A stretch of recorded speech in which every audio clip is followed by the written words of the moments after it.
시작하네요. 그렇게 오랫동안 사모하며 온 교회가 열심히 기도했으니까 제가 설교를 어떻게 하는가와 아무 상관없이 하나님께서 틀림없이 은혜를 주실 줄로 믿습니다. 저는 설교를 어떻게 하든지 여러분들은 반드시 은혜를 받으셔야 됩니다. 제가 듣기로 이제 사경회를 이렇게 하니까 강사님을 우리 집으로 보셔서 거울게 차려서 식사를 내가 꼭 대접하고 싶다 하신 분들이 여러분이 계신다 그래요.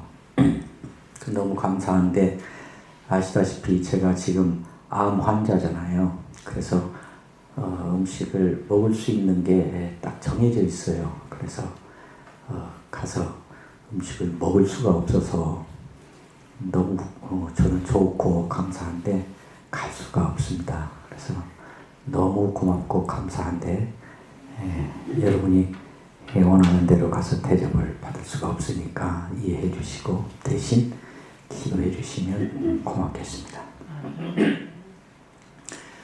여러분은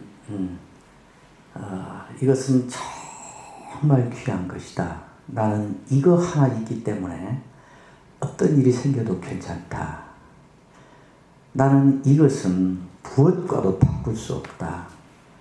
누가 와서 내 암을 당장 고쳐줄 테니까 그거 포기해라. 그거 포기하면 고쳐주겠다. 그런다 할지라도 내가 암으로 죽으면 죽었지 이거 팔아서 그거 살 마음은 없다. 어떤 좋은 것을 준다 해도 이거하고 바꿀 마음은 없다. 어떤 일이 생겨서 고생을 해도 내가 이거 있으니까 나는 괜찮다. 그렇게 여길 만한 그것 때문에 늘 자신 있고 그것 때문에 늘 떳떳하고 그것 때문에 늘 나는 괜찮은 그렇게 귀한 어떤 경우에도 할 수도 없고 포기할 수도 없고 놓을 수도 없고 바꿀 수도 없고 나는 이거 하나 있으니까 됐다 라고 여길 만한 그렇게 귀하게 여기는 것이 혹시 있습니까? 그것이 무엇입니까? 오늘 우리가 읽은 이 말씀은 그거 하나 가졌기 때문에 그냥 흥분해서 어쩔 줄을 모르고 아우성을 치고 소리를 지르면서 자신만만하고 마치 전쟁에서 이기고 돌아온 개선장군처럼 떳떳하고 당당한 모습으로 흥분해서 소리를 치는 한 사람의 모습을 우리가 보고 있습니다. 사도 바울입니다. 젊어서 세상 물정 몰라서 떳떳해는 말이 아닙니다. 이 말을 할 때 적어도 쉬운 2살 정도 됐으니까 세상 물정 다 알고 사리분별한 상황에서 하는 말입니다. 뭐라고 하는가 하면 어떤 것도 나를 끊을 수 없으리라. 내가 넉넉히 이기느니라. 어떤 피조물이라도 나를 끊을 수 없으리라. 여러분 발음 읽은 것처럼 끊을 수 없으리라. 넉넉히 이기리라. 끊을 수 없으리라. 나는 괜찮아. 나는 됐어. 나는 아무렇지도 않아. 나 자신 있어. 이렇게 마치 개선장군처럼 승리한 자처럼 흥분하고 어쩔 줄을 모르며 당당하게 자신 있게 소리치고 있는 모습입니다. 무엇 때문에 이렇게 자신이 만만한가? 무엇이 있길래 어떤 일이 일어났길래 이렇게 당당한가? 이렇게 세상에 아쉬울 거 없는 것처럼 세상에 꿀릴 것 없는 것처럼 세상에 기죽을 거 없는 것처럼 세상에 두려운 거 없는 것처럼 무엇이 있길래 어떤 삶이길래 이렇게 할 수 있는가? 자기가 지금 처한 상황을 이야기합니다. 너가 우리를 그리스도의 사랑에서 끊으리요? 환난이나 공고나 핍박이나 기근이나 위험이나 적신이나 칼이랴. 환난, 공고, 위험, 적신, 칼, 핍박 어느 것 하나 자신 있게 내놓고 말할 만한 것 없습니다. 로또를 맞은 것도 아니고 아들이 갑자기 무슨 장관이 된 것도 아니고 내가 갑자기 무슨 대통령이 된 것도 아니고 갑자기 땅값이 올라서 무슨 대재벌이 된 것도 아니고 닥쳐있는 현실은 살고 있는 하루의 삶은 환난, 공고, 핍박, 기근, 위험, 적신, 칼 어느 것 하나 자랑만 할 만한 거 아무것도 없습니다. 바로 이어서 하는 말은 더 지독한 말입니다.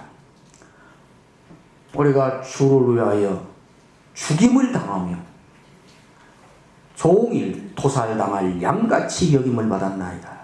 그러니까 죽음이 눈앞을 어림거리는 오늘 또 내일 또 순간순간 죽음을 의식하면서 살아야 되는 죽음이 언제나 눈앞을 어림거리고 왔다 갔다 하는 그런 삶을 살고 있습니다. 그런데 사는 현실은 이것인데 그 가운데에서 하는 말은 금방 우리가 본 이런 말들입니다. 더 밑에 내려가면 또 여러분이 금방 보신 것처럼 사망, 생명, 전사들이나 권세자들이나 현재일이나 장래일이나 능력이나 높음이나 기쁨이나 사람이 살면서 만날 모든 상황을 다 그대로 또 겪으며 살고 있다고 말합니다. 이런 상황에서 끊을 수 없으리라 넉넉히 이기느니라. 어떤 피조물이라도 끊을 수 없으리라. 나는 괜찮아. 나는 이길 수 있어. 나는 아무렇지도 않아. 나는 떳떳해. 어떻게 이럴 수 있는가? 무엇 때문에 이런 현실인데도 그런 삶으로 살 수 있단 말인가? 그렇게 큰 소리를 칠 수 있단 말인가? 세상 물정 모르는 객기가 발동해서 그러는 것인가? 에이, 상황이 이렇게 어려운데 어차피 말이라도 멋지게 이판사판 멋있게 하다가 죽으면 죽자. 그래서 그러는 것인가? 배짱이 좋아서 그런 것인가? 간땡이가 커서 그런 것인가? 어떻게 해서 그러는가? 젊어서 아직 겁 없어서 겁대가리가 없어서 그런 건가? 쉬운 두 살 먹었다 그랬잖아요. 사도 바울은 무엇 때문에 자기는 이런 처지에서도 이렇게 살 수 있는가 하는 근거를 똑같은 말을 3번을 반복해서 밝히면서 근거를 말하고 있습니다. 누가 우리를 그리스도의 사랑에서 끊으리요? 누가 우리를 그리스도의 사랑에서 끊으리요? 그리스도의 사랑에서 누구도 끊을 수 없다라는, 우리가 종일 죽음을 당하며 도살당할 양같이 여김을 받았나이다. 그러나 우리를 사랑하시는 이로 말미암아 우리가 넉넉히 이기느니라. 우리를 사랑하시는 이 하나님으로 말미암아 넉넉히 이기느니라, 이렇게 말하는 것입니다. 그리고 이어서 말합니다. 높음이나 깊음이나 장래일이나 천세자들이나 권세자들이나 어떤 피조물이라도 우리를 그리스도 예수 안에 있는 하나님의 사랑에서 끊을 수 없으리라. 이것 때문에 그런다는 것입니다. 예수의 사랑에서 끊어지지 않는다는 이것, 죽음이 눈앞을 어린거린다 할지라도 하나님의 사랑으로 넉넉히 이긴다는 이것, 삶의 현장에서 어떤 일이 다양하게 닥쳐오고 밀려가고 오고 올지라도 그리스도 예수 안에 있는 하나님의 사랑에서 끊어지지 않는다는 이것 때문에 그런다는 것입니다. 같은 말을 3번을 바꿔서 말하는 것입니다. 그리스도 예수의 사랑에서 끊어지지 않는다. 나는 죽음이 닥쳐올지라도 죽음을 이기고야 만다. 하나님의 사랑으로 어떤 일이 내 삶에 벌어진다 해도, 어떤 피조물이라도 그리스도 예수 안에 있는 하나님의 사랑에서 나는 끊어지지 않는다. 세 번을 같은 말을 바꿔가며 하는 것입니다. 이게 무슨 말일까요? 사도 바울이 하는 이 말이 그리스도 예수의 사랑에서 나는 끊어지지 않는다. 죽음이 눈앞을 어린거릴지라도 하나님의 사랑으로 나는 넉넉히 죽음도 이긴다. 어떤 일이 벌어져도 나는 하나님의 사랑에서 끊어지지 않는다. 이거를 요즘 우리가 하는 쉬운 한마디로 요약해서 한 단어로 말하면 무엇일까요? 구원받았다는 거지. 구원받았다. 나는 구원을 가졌어. 나는 구원받았어. 나는 그리스도 예수로 말미암은 구원을 가진 사람이야. 나는 구원을 갖고 사는 사람이야. 이 사실 때문에 사도 바울은 이렇게 큰 소리를 치며 당당하게 승리자처럼, 아쉬울 거 없는 자처럼, 꼴릴 거 없는 자처럼 이렇게 살고 있는 것입니다. 예수를 구주로 영접하고 예수를 믿으면 우리는 구원을 받습니다. 여러분 가운데에 예수를 구주로 영접하고 예수를 믿었으면 감정적으로 나는 구원받았다는 확신이 있고 마음이 뜨거워지고 생각해보면 구원받았다는 것이 확실해서 흥분이 되고 그런 거 전혀 없어도 의지적으로 객관적으로 생각해서 나는 믿음은 있다이지만 나는 교회 봉사도 안 하고 예배도 잘못 드리고 헌신도 안 하고 전도도 안 하고 기도도 안 하고 아무것도 안 하지만 그래도 예수를 믿는 건 확실한 것 같아. 그러면 그 하나의 사실로 우리는 다 구원을 갖고 있는 것입니다.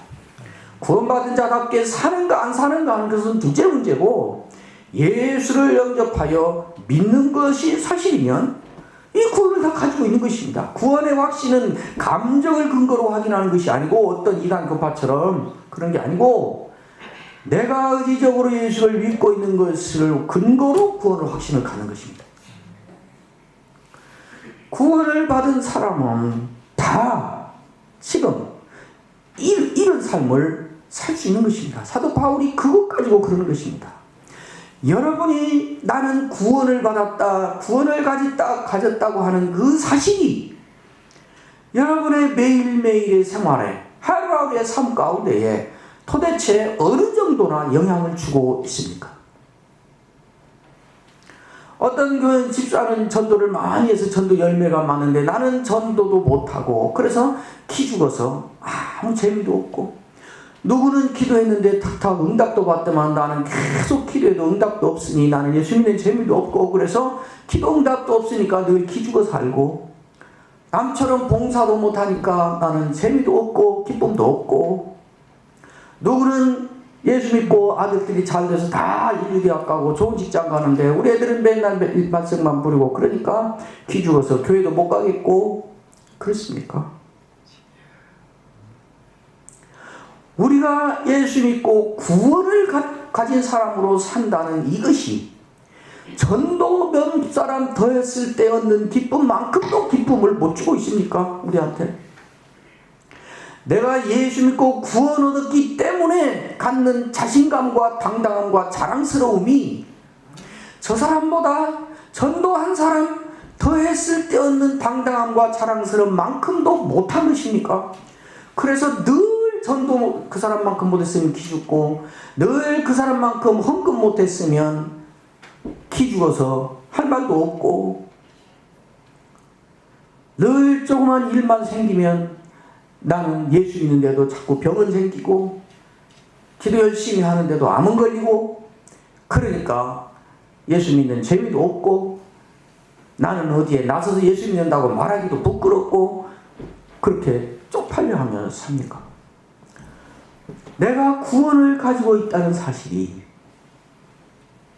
정말 아무것도 아닌 것입니까? 그건 기본이고 예수 믿고 구원 받은 건 그냥 기본이고 그거는 밥상에 밑반찬 같은 것이고 전도를 한 번 더 해야 봉사를 더 해야 다른 사람보다 열심히 있어야 다른 사람보다 조금 더 잘 돼야 드디어 그때 예수 믿는 즐거움이 있고 자신감이 있고 자랑스러움이 있고 당당함이 있고 그런 것입니까?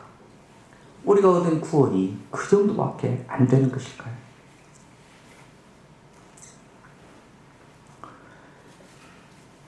저는 8남매로 태어나서 살았습니다. 우리 아버지가 늘 우리 어릴 때부터 하신 말씀이 있는데, 너희들은 김용환 목사님의 은혜를 잊어서는 안 된다 그러셨어요.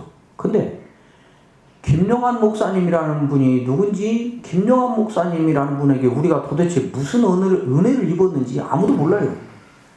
우리 이제 큰 누님이나 형님들이나 좀 알지. 저도 김용환 목사님이라는 분을 우리 큰 누님 결혼식 때 한 번 뵀어요. 저분이시다 그래서.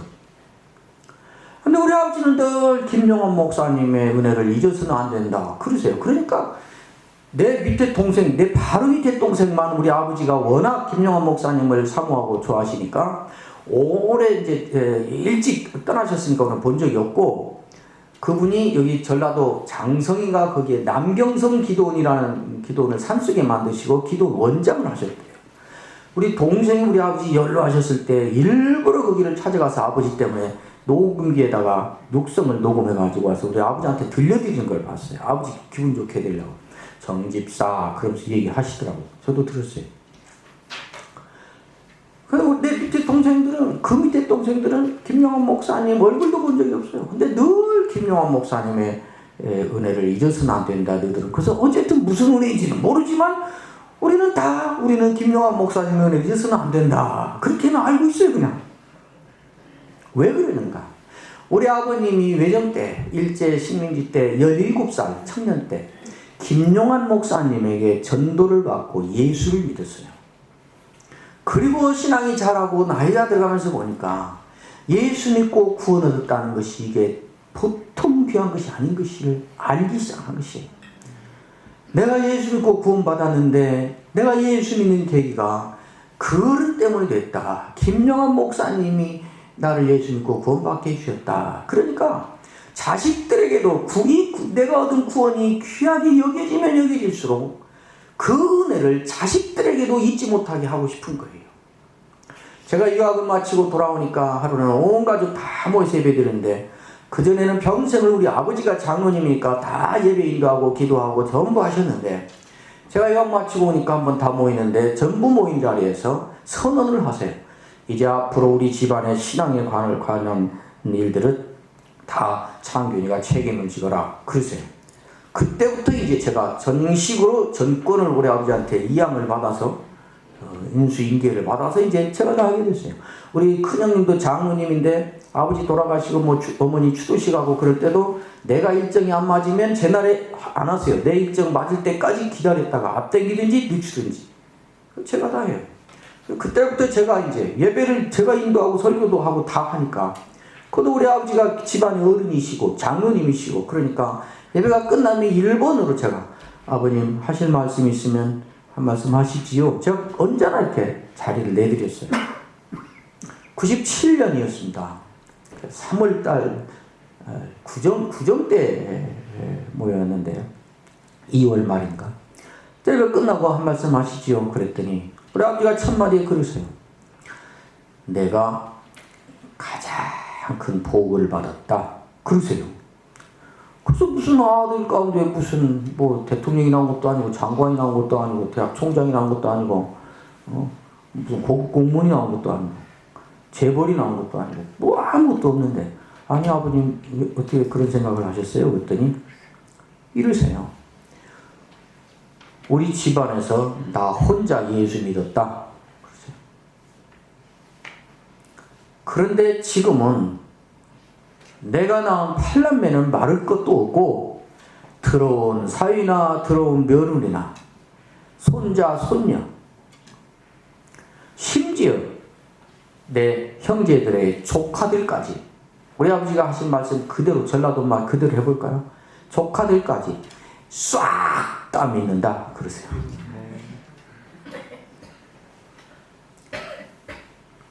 그리고 2달 있다가 부활절 전날 갑자기 쓰러지셔서 평생 기도한 대로 자식들에게 오래 고생하지 않고, 자식들에게 부담 주지 않고, 자식들 고생시키지 않고, 나 고생하지 않고 자는 것 같이 갑자기 가게 해주시라고 평생을 기도하신다. 아침 저녁을 기도하신다 그랬거든요.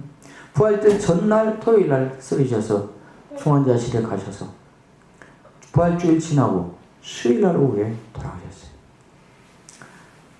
갑자기 돌아가셨습니다. 나이가 들어갈수록 신앙이 깊어질수록 생각하니까 내가 얻은 이 구원이 얼마나 귀한 것인가. 내가 구원받았다는 이 사실이 얼마나 놀라운 은혜인가. 나는 이 땅에 이렇게 살지만 그러나 구원을 가진 사람으로 하나님의 자녀로 산다는 것이 얼마나 귀하고 얼마나 값진 것인가. 이것이 갈수록 깊어지신 것 같아요. 그래서 돌아가시 2달 전에 내가 세상에서 가장 큰 복을 받았다.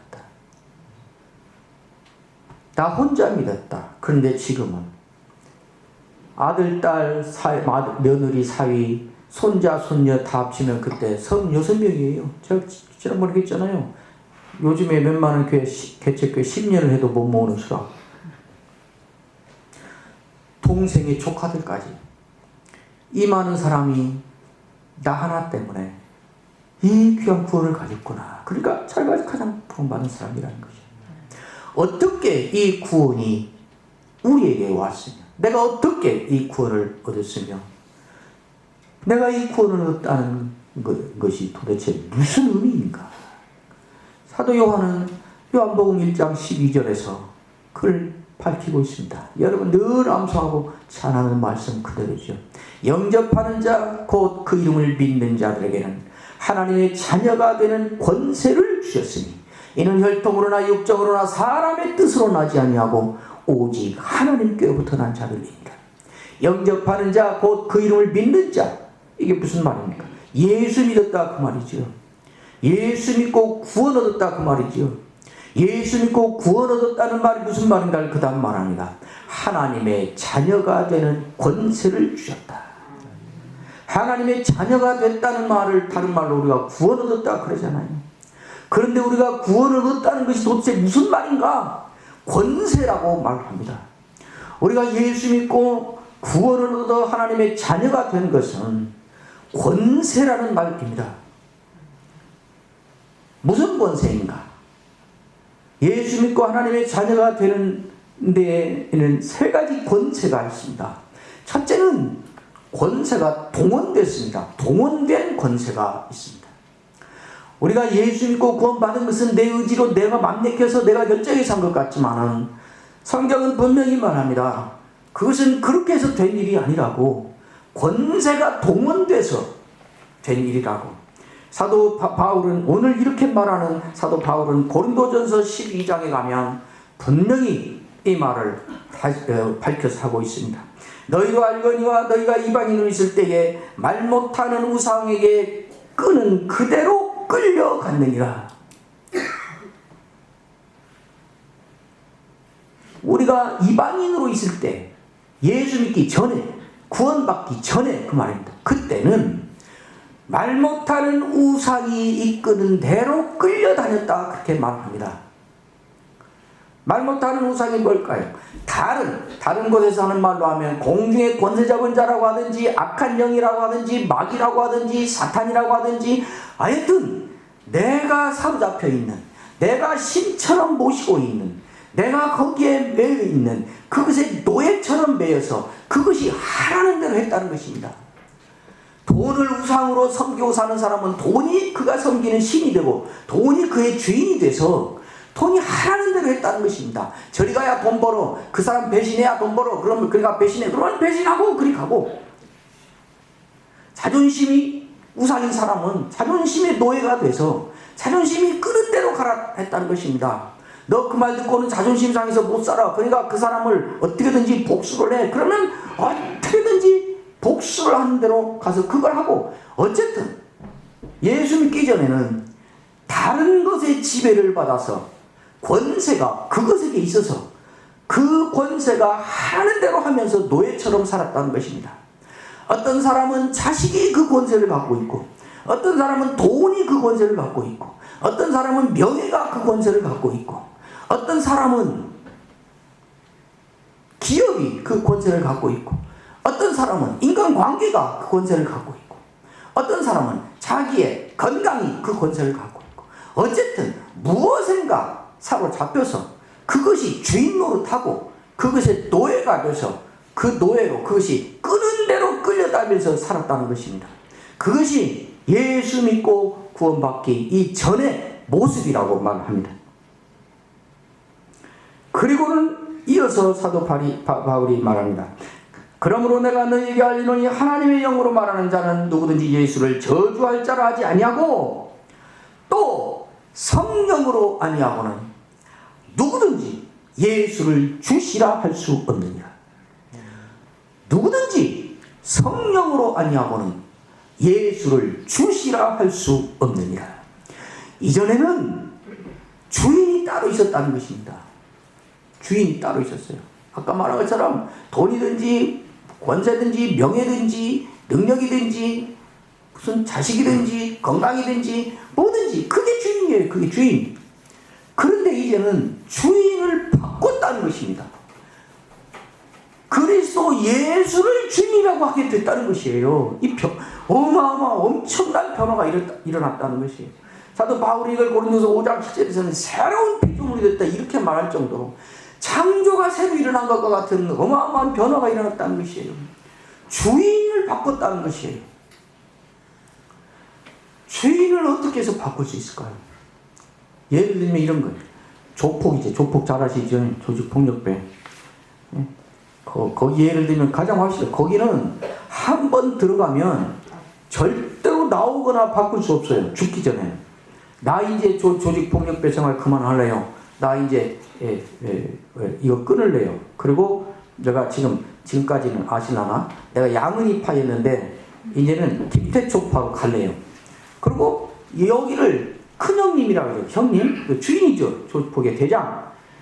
여기를 떠나서 다른 데로 가려면 죽기 전에 못 가요. 그리고 엄청 여기서 얻어맞든지 죽든지 못 옮겨요. 주인을 못 바꾼단 말이죠. 아무 일 없이 바꿀 수 있는 경우가 한 경우 있어요. 어느 때 이쪽 조폭의 큰형님이 이쪽 조폭의 큰형님보다 셀 때만 괜찮아요. 이쪽이 와서 야, 네 동생들 가운데 얘 있지? 창빈이라는 애 있지? 걔 내가 좀 세어갖구만. 걔 나한테 보내라잉. 알았지? 그러면 얘보다 약한 놈이 와서 이 자식이 그러고 안 돼요. 근데 얘보다 더 큰 이 형님이 와서 말하면 알았습니다 형님. 예 형님. 그리고 그냥 보내요. 옮길 수 있어요. 우리에게 일어난 변화가 그런 거라는 거예요. 못 바꿔요 절대로.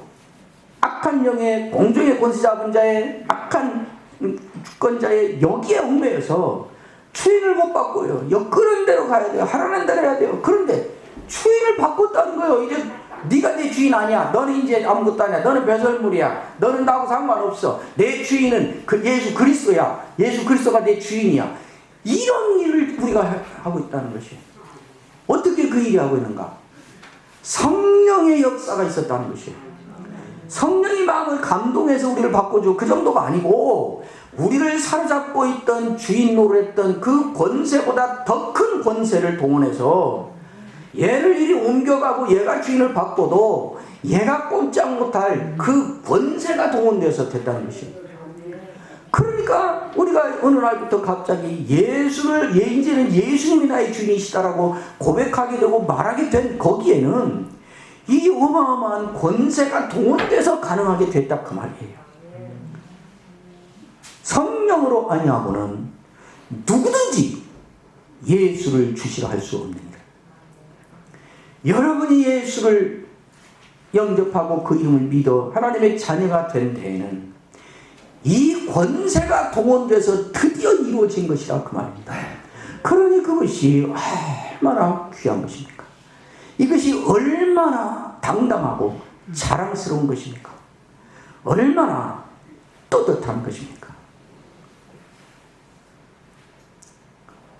그러니까 아까 요한복음 1장 12절에도 이것은 혈통으로나 육정으로나 사람의 뜻으로 나지 아니하고 오직 하나님께로부터 난 자들이니라. 하나님이 그 권세를 통해서 냈다 그 말입니다. 사도 베드로는 이 말을 더 확실하게 말합니다. 베드로전서 1장 1절에 가면 본도, 갈라디아, 갑바도기아, 비두니아, 아시아에 흩어져 있는 나그네들에게 편지한다. 그러면서 예수 믿기 때문에 각지에 흩어져서 고생하며 고난당하며 핍박당하며 사는 구원받은 신자들을 향해 사는 말입니다. 그리고 첫 마디가 2절이지요. 너희가 어떤 사람인 줄 아느냐? 너 한 사람 흩어진 나그네지만 신자로 살게 하는 위하여 무엇이 동원됐는지를 아느냐? 그리고 하는 말이 첫 마디입니다. 하나님 아버지의 미리 아심을 따라 성령이 거룩하게 하심으로 순종함과 예수 그리스도의 핏부림을 얻기 위하여 택하심을 받은 자들이다. 이게 무슨 말인가 하면 하나님 아버지의 미리 아심과 성령의 그리스도 예수의 자기 생명을 내놓는 핏부림의 죽음과 성령의 그것이 믿어지게 하고 순종하게 하는 성령의 역사, 성부, 성자, 성령 삼위 하나님이 총동원해서 너 하나 만든 거야 이 말이에요. 예수를 구주로 고백하는 나 한 사람이 있기 위하여 무슨 일이 일어나는가? 성부, 성자, 성령 삼위 하나님이 총동원돼서 이 일이 일어났다 그 말입니다. 그러니까 이것이 얼마나 귀하고 내가 얼마나 귀하고 내가 째째하게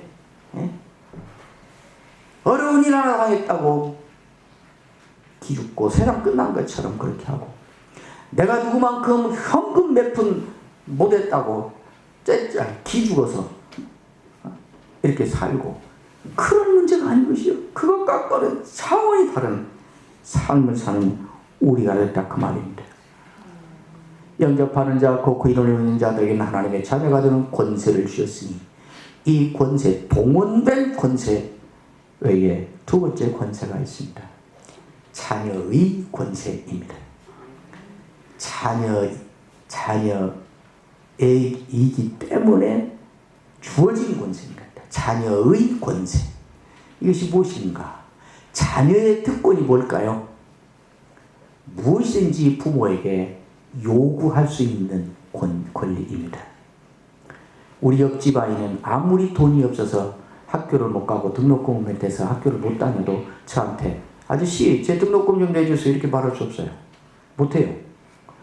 그러나 우리 아이는 자기가 아무리 공부를 못하고 그래도 실제 우리 아들 공부 못한 거 아니에요. 잘했어요. 저한테 아빠 며칠까지 또 등록금 내래요. 그거 안 내면 학교 좀 말해요. 며칠까지 또 챙겨줘야 돼요. 당당하게 말해요.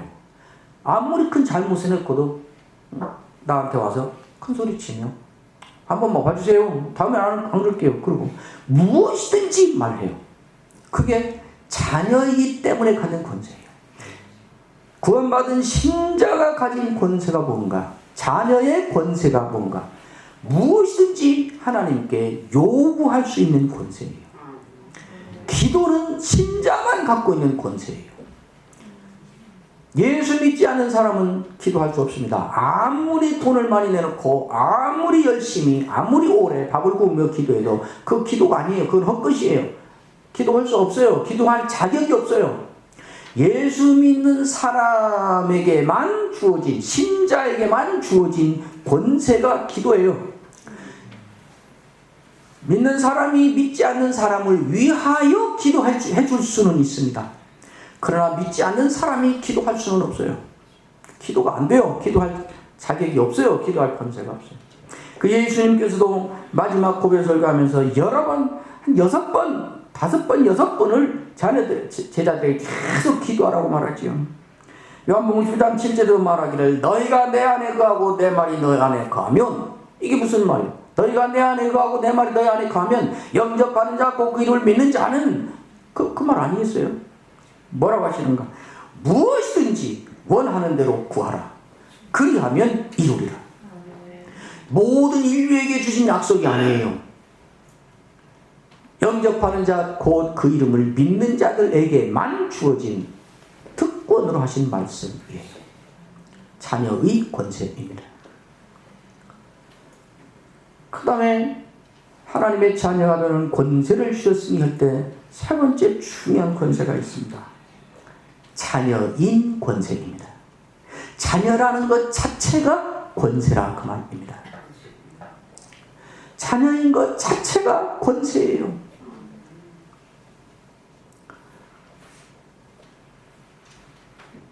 제가 담임 목회할 때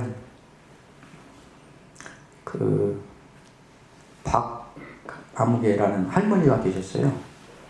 박순옥이라는 할머니였는데 75세였어요. 우리 집사님의 남편은 안수집사, 부인은 이제 집사인데 집사님의 친정 어머니예요. 근데 이분이 그 딸이 우리 교회 열심히 있는 집사예요.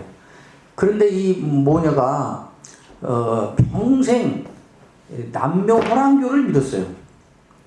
근데 어떻게 딸은 중간에 은혜를 받아서 예수 믿고 열심히 예수 믿는 부부가 돼서 가정을 하는데, 자기가 예수 믿고 구원받고 보니까 남녀 호랑교를 믿고 있는 자기 엄마가 36년째 남녀 호랑교를 믿고 있는데 자기 엄마가 너무 안 된 거예요.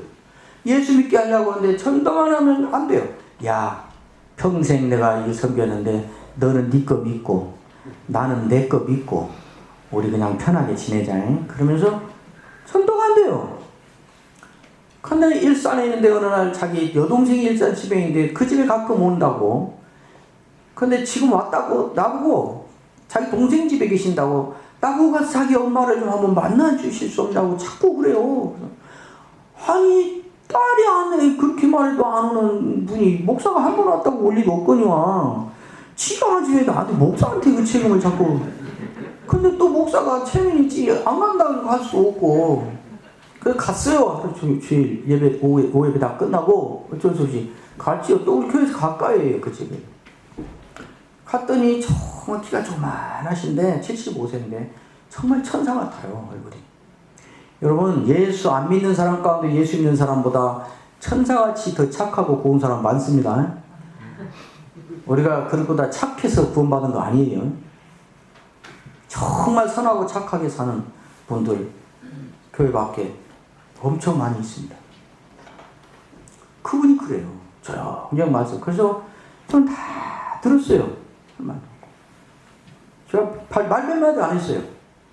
그냥 가끔 상담이나 쳐주고, 내가 믿는 것에 정면으로 반응을 하면 뭐 저는 그렇게 생각은 하지 않고요. 뭐 이런 건 하고 몇 마디 안 했어요. 그 1시간인가 2시간인가 꺼 얘기하는 거였는데 마지막에 이분이 저보고 제가 예수를 믿겠습니다. 그래요. 교회를 나가겠대요. 그래서 교회 나오기 시작했어요. 야, 성목사가 진짜 영력 있고 영빨이 좋고 전도의 능력이 은사가 뛰어나서 그냥 만나면 전도에서 구원받게 하는구나. 그 증거가 아니지요. 내가 그렇게 말도 안 하고 듣기만 하고 화장구만 치고 말 몇 마디 안 했는데 마지막에 예수 믿겠다고 교회 가겠다고 나왔다는 그것은 정목사가 전도의 은사가 뛰어나고 사람을 설득하고 예수 믿게 하는데 특별한 영적인 은사와 능력이 있다는 증거가 아니라, 한 사람이 예수 믿기라고 결심하고 예수님 영접하는 데는 성령이 역사해서야만 되는 일이라는 확실한 증거죠. 그 열심히 나와요. 어느 날 이제 저한테 와서 어렵게 부탁을 해요. 그런 부탁이 있는데 뭐냐고 그랬더니 자기 집에 뭐가 있는데 그걸 좀 치우고 싶은데 그 목사님 부탁하셨어요. 금방 알아들었지요. 제가 대학 다닐 때 우리 서클에서 남녀호랑교 그 연구를 해서 잘 알거든요. 남녀호랑교를 믿는 사람들은 집 문 옆에 이게 딱 옷장 같이 생긴 괴짝 같이 이렇게 열고, 열면 그 안에 그림도 있고 글자도 있는 게 딱 붙어 있고 그걸 딱 모셔놔요. 크기는 이제 다르지만 이렇게 딱 있어요, 그 형태가. 그리고 이분들은 하루에 3번 이상 늘 거기 앞에 서서 연부를 해야 되고, 남녀호랑교 이렇게 해야 되고, 그 다음에 밖에 나갈 때는 반드시 그 앞에서 그걸 하고 나가야 돼요. 들어오면 그 앞에서 들어왔다고 또 이렇게 해야 돼요. 근데 예수 믿고 보니까 이걸 없애야겠는데 36년 동안 그 짓을 하면서 살았는데 할 수가 없는 거예요. 그 딸은 고등학교 때부터 이게 운전을 잘하고 똑똑하고 말을 잘해요. 그러니까 엄마는 이거 믿고 딸은 그 큰 집회하거나 그러면 거기 사회 보고 막 구애치고 선동하고 이런 거 했던 딸이에요. 근데 딸은 뭐지? 예수를 믿었어요. 복을 받아서. 근데 이제 예수 믿고 보니까 이것이 여기 있어서는 안 되는 거라는 걸 알겠는 거예요. 그래서 이걸 치워야겠는데 무섭고 겁이 나서 못하겠다는 것이에요. 그래서 그거 저 알아요. 그거 내가 치워드릴게요. 괜찮아요. 같이 딸 받았어요. 근데 그날이 가까우니까 또 오시더니 연기를 하네요. 겁이 나서 아직 좀 마음이 준비가 안 됐대요. 그럼 괜찮아요. 그거 있어도 예수 믿으면 됐어요. 상관없어요. 그냥 놓고 마음 편할 때 하세요. 그랬어요. 그때 얼마 지나니까 또 날 잡아서 다시 주일날 잡았어요. 그래서 갔어요. 이런 달동네인데 올라가니까 집 문 여니까 옆에 앉은 데 하나 있어요. 그래서 이거요? 이거 아무것도 아니에요. 이거 그냥 괴짝이에요. 그리고 제가 들고 바닥에 나갔더니 이런 드럼통 쓰레기통이 있더라고요. 그거 놓고 푹푹 밟아서 그래서 거기다 집어넣죠. 그 뒤로부터 이 할머니가 저만 보면 그냥 감사해요. 제가 평생 잊을 수 없는 은인이래요. 왜 은인인가 했더니 그거 없애줬다고. 그 괴짝 하나 발로 밟아서 없애줬다고 평생 은인이면 하루에 100개라도 하겠어요. 그거 없애줬다고.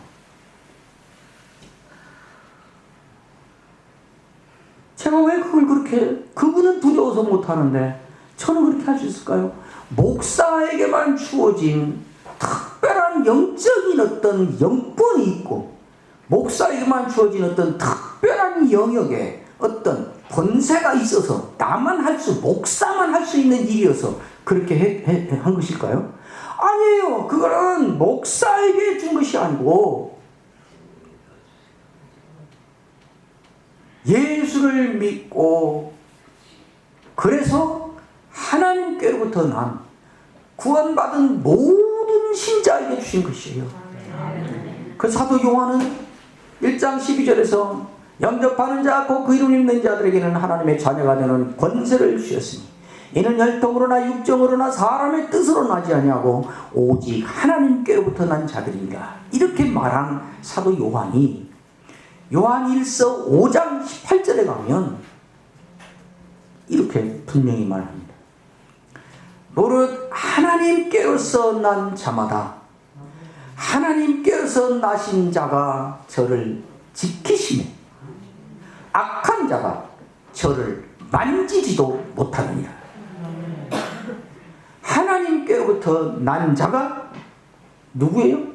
아까 그랬잖아요. 금방 1장 12절에서 영접하는 자 곧 그 이름을 믿는 자들에게는 하나님의 자녀가 되는 권세를 주셨으니 이는 혈통으로나 육정으로나 사람의 뜻으로 나지 아니하고 오직 하나님께로서 난 자들이니라. 그랬잖아요. 그러니까 하나님께로 난 자마다 하나님께로 나신 자가 하나님께로 나신 자는 누구예요? 하나님의 독생자 아들 예수 그리스도지요. 그죠? 우리가 영접하고 믿는 그 예수를 말하는 거죠. 하나님께로서 나신 자가 저를 지키시네. 악한 자가 저를 만지지도 못합니다. 이것이 하나님의 자녀인 권세예요. 이거를 제가 이 말이 맞는 것이 요한복음 1장 12절도 그렇게 말했지만 요한일서 5장을 시작하는 첫마디 1절에서 또 더 분명하게 사도 요한이 말했습니다. 예수께서 그리스도이심을 믿는 자마다 하나님께로부터 난 자니. 요한일서 5장 1절의 말씀이에요.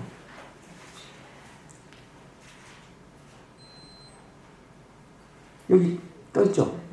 예수께서 그리스도이심을 믿는 자마다 영접하는 자 곧 그를 믿는 자마다. 그 말 아니에요. 하나님께로부터 난 자니. 아까 하나님께로부터 난 자니라 그랬잖아요. 또한 낳으신 이를 사랑하는 자마다 그에게서 난 자를 사랑하느니라. 이거를 뒤에서는 나신 자, 하나님께로부터 나신 자라고 하는 예수 그리스도. 무릇 하나님께로 난 자마다 하나님께로부터 나신 자가 저를 지키시며 악한 자가 저를 만지지도 못하니라. 목회할 때도 가끔 나이 드신 분들이 평생 다른 신을 섬기거나 우상 숭배하거나 예수 안 믿다가 믿어 오신 분이 저한테 가끔 물어요. 목사님, 저는 이제 예수를 평생 죽을 때까지 절대로 바꾸지 않습니다. 저는 이제 계속 예수를 믿을 것입니다.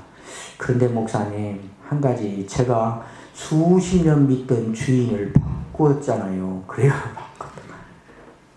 그래서 한 가지, 혹시 우리 아이들이 해코지를 당하면 어떠나 그래서 좀 불안하기는 해요. 그래요. 여러분도 그런 두려움이 있습니까? 제가 확실하게 천지가 없어지도 변하지 않는 확실함으로 자신 있게 말씀드립니다. 저 같은 목사 하나가 무슨 자신 있게 말한다고 그것이 확실하겠어요? 제 말이 아니에요. 오늘 이렇게 말하잖아요. 그런 일은 절대로 없습니다.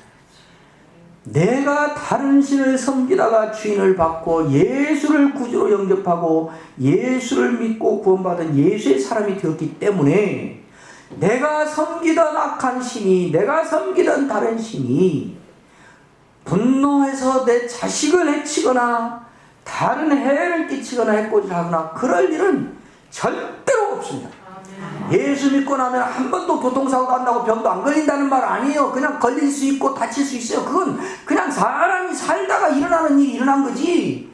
이거 믿다가 예수 믿기 때문에 일어나는 일은 절대로 아니라 그 말이에요.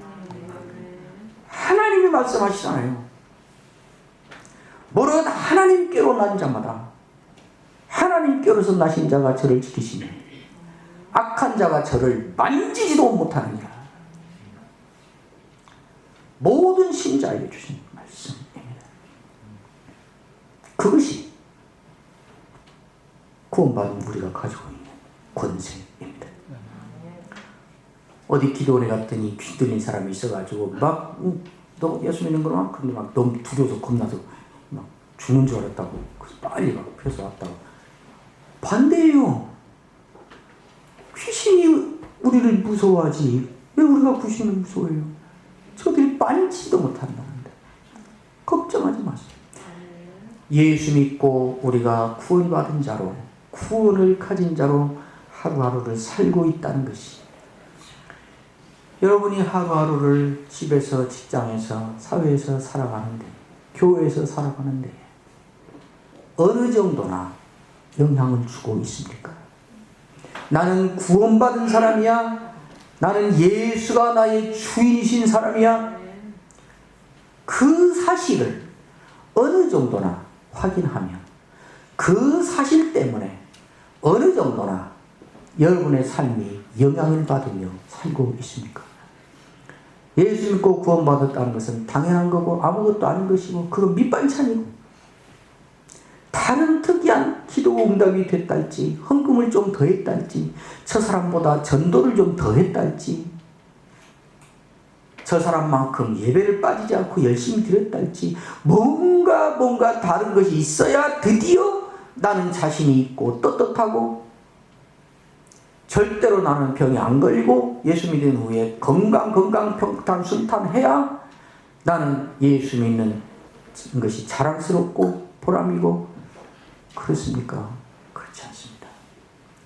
나는 예수를 영접하고 그 이름을 믿고 이제는 구원받은 하나님의 자녀로 이 세상 잠깐 나그네로 살고 있다는 이 구원받은 구원을 소유한 사람이라는 사실이 환난이나 공고나 핍박이나 기근이나 위험이나 적신이나 칼 괜찮아. 죽음이 눈앞을 어린거리고 도살당할 양같이 이런 비참한 하루하루를 살고 있어도 나는 괜찮아. 왜? 누구도 나를 그리스도 예수의 사랑에서 끊을 수 없어. 나는 죽음도 나를 사랑하시는 이도 말미암아 넉넉히 이긴 사람이야. 어떤 피조물이라도 어떤 상황이라도 그리스도 예수 안에 있는 하나님의 사랑에서 나를 끊을 수 없어. 내가 그런 사람이야. 나는 이런 사람이야. 주눅들지 말고 작은 일 하나로 기죽지 말고 뭐 하나 잘못했다고 뭐 쪽팔려 하지 말고 뭐 하나 조금 더 했다고 그것 때문에 오만방자하지 말고 내가 무엇을 가졌는가? 나는 구원을 받은 사람이야. 그러니까 나는 괜찮아. 나는 살 수 있어. 나는 떳떳해. 나는 당당해. 구원받은 자의 이 자랑을 갖고 자존심을 갖고 당당함을 갖고 떳떳함을 갖고 사시기를 바랍니다. 그것이 신자가 신자답게 사는 것이고 그런 사람들이 모여서 그렇게 살아가는 것이 교회가 교회답게 세워져 가는 길입니다. 기도하겠습니다. 하나님 아버지 감사합니다. 내가 예수를 믿고 구원받았다는 사실은 기가 막힌 권세요. 이전에는 알지도 못하고 맛도 보지 못했던 새롭게 받은 권세인 것을 확인합니다. 새롭게 받은 이 권세를 가진 자답게 하루하루의 삶을 살게 하여 주옵소서. 권세를 가진 신자답게 살고 이러한 권세를 가진 자들이 모인 집단답게 교회답게 살아가는 우리가 되게 하여 주옵소서.